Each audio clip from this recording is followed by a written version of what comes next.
क्या वोटिंग से पहले ही सरकार ने मान ली हार? आखिर आधी रात सरकार ने उस बिल को लागू कैसे कर दिया जो बिल पिछले 3 साल से पेंडिंग पड़ा था?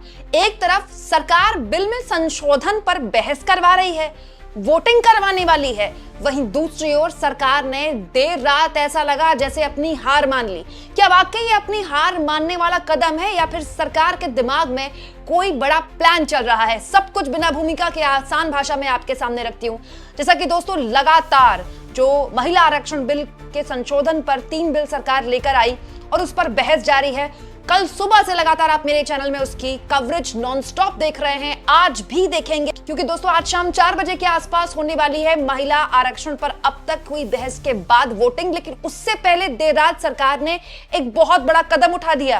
क्या आप इस बात के बारे में सोच सकते थे दोस्तों कि 2023 में जो महिला आरक्षण बिल सरकार ने सर्वसम्मति से पास करवाया था लोकसभा में, जिसमें तमाम दलों की सहमति थी, वो सरकार ने लागू कर दिया, नोटिफाई हो गया वो। मतलब 2023 में जो महिला आरक्षण बिल पास हुआ था वो अप्रैल 16, 2026 की देर रात को सरकार ने कुछ इस तरह से लागू कर दिया।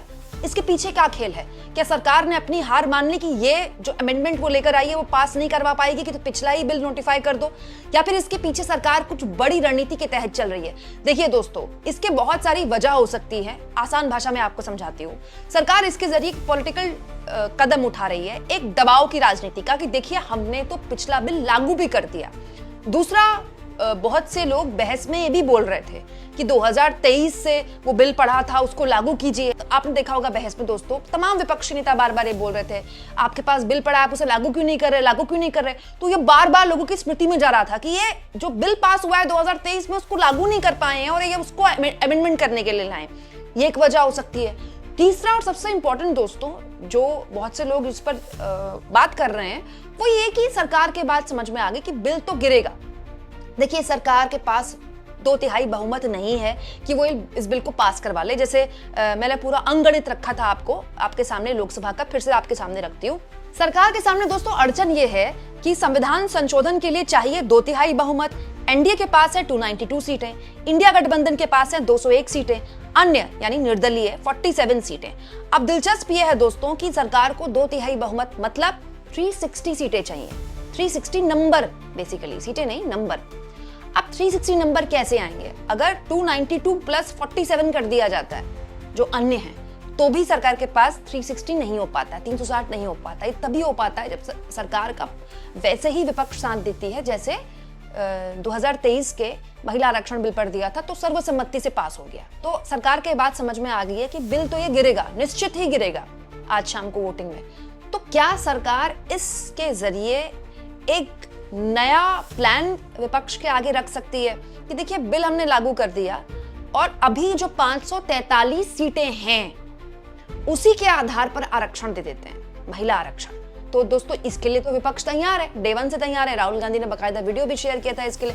तमाम विपक्षी पार्टी, चाहे वो कल मैं मनीष तिवारी को सुन रही थी, कांग्रेस पार्टी के सांसद प्रियंका गांधी को आप सुन लीजिए, तमाम दोस्तों अखिलेश यादव को आप सुन, अब उनकी सबकी पार्टी दोस्तों, सारी विपक्षी पार्टियां इसके लिए तैयार है। लेकिन इसमें भी एक पेच है। पेच ये है दोस्तों कि जो पूरी लड़ाई है ना, ये जो महिला आरक्षण बिल पर हो रही है, सरकार इसको महिला वर्सेस विपक्ष बनाना चाहती है कि देखिए पीएम का जो पूरा बयान था कल कि आप इसका विरोध मत कीजिए और अगर आप विरोध करेंगे तो मैं सारा क्रेडिट ले लूंगा, इसलिए मुझे मत लेने दीजिए, आप भी साथ आ जाइए। ये देखिए दिखने में ये ऐसा ही है, बेसिक राजनीति इसकी यही है।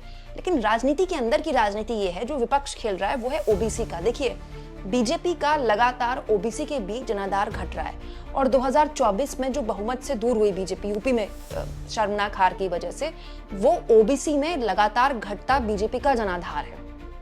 अब जो पूरी विपक्ष की बहस है ना, विपक्ष का जो एजेंडा है वो है इसमें SC ST OBC लागू कीजिए।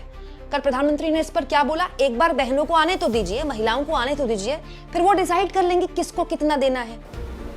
एक बार 33% बहनों को यहाँ आने दो, आकर के उनको निर्णय करने दो किसको देना है किसको नहीं देना है, इस वर्ग को देना उस वर्ग को देना, करेंगे वो निर्णय। हम उनके सामर्थ्य पर आशंका क्यों करते भाई? एक बार आने तो दो। दोस्तों यही बात कल प्रियंका गांधी ने पकड़ ली कि आपकी मंशा क्या है, कि आप कोटा विद इन कोटा नहीं देना चाहते, SC ST OBC को ऐड नहीं करना चाहते। अब SC ST पर तो सरकार सहमत है, SC ST तो सरकार ओके है, OBC को लेकर सरकार थोड़ी डरी हुई है। क्यों दोस्तों, आप जानते हैं OBC को अगर इंक्लूड करती है सरकार तो उसका जो सवर्ण पूरा जनाधार है वो खिसकने का डर है।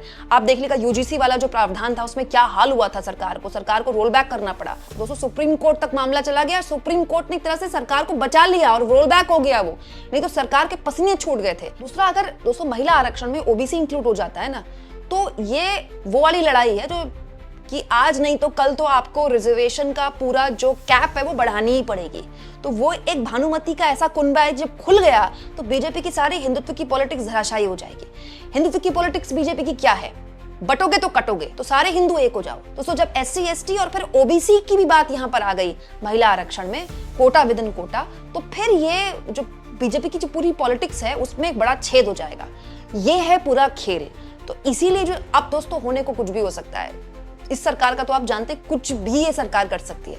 लेकिन अब जो आपने नोटिफाई किया है 2023 का बिल जो पास हो चुका था, उसमें तो लिखा था कि जो भी जनगणना होगी उसके बाद डिलिमिटेशन होगी, परिसीमन होगा, उसके बाद महिला आरक्षण लागू होगा।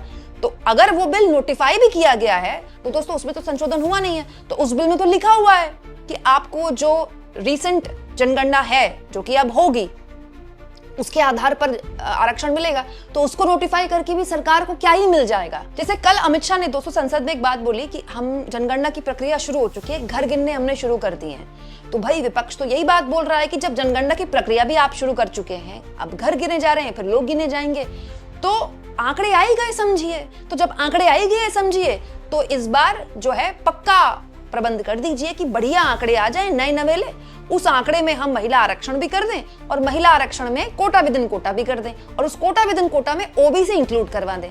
पूरा खेल जो है ये विपक्ष की राजनीति का OBC के इर्द गिर्द है। दोस्तों अखिलेश यादव हो या फिर तमाम विपक्ष के नेता हैं, उनकी पूरी जो राजनीति है आप उनके भाषण में देखिए इसी के इर्द गिर्द है कि ये पिछड़े समाज के साथ दुर्व्यवहार कर रहे हैं, पिछड़े समाज के साथ अत्याचार कर रहे हैं, इसीलिए ये जल्दबाजी कर रहे हैं। क्योंकि अगर इनको 2026 की जनगणना का आंकड़ा मिल गया तो उसमें 2026 की जनगणना में तो आपको जाति का जनगणना करवानी पड़ेगी, सरकार ने बोला है हम करवाएंगे। जाति का जनगणना होगी तो उस आधार पर डिलिमिटेशन होगा, जाति का जनगणना हुई तो आंकड़े बाहर आएंगे, पता चलेगा किसकी कितनी संख्या भारी, क्योंकि जिसकी जितनी संख्या भारी उसकी उतनी हिस्सेदारी बढ़ेगी। तो फिर वो जो पूरा आरक्षण का जिन है जो सरकार किसी भी हाल में चाहेगी कि ना खुले, वो खुल जाएगा। अब देखते हैं दोस्तों आज संसद में क्या होता है। ये जब संसद में बहस चल रही है, जिस बिल को अमेंड करने के लिए बहस चल रही है, संशोधन करने के लिए बहस चल रही है, वो सरकार ने आधी रात को लागू कर दिया। आपको क्या लगता है दोस्तों, इसके पीछे सरकार का क्या खेल हो सकता है? कमेंट बॉक्स में जरूर लिखिएगा और जितना हो सके चैनल को शेयर भी करें और सब्सक्राइब भी।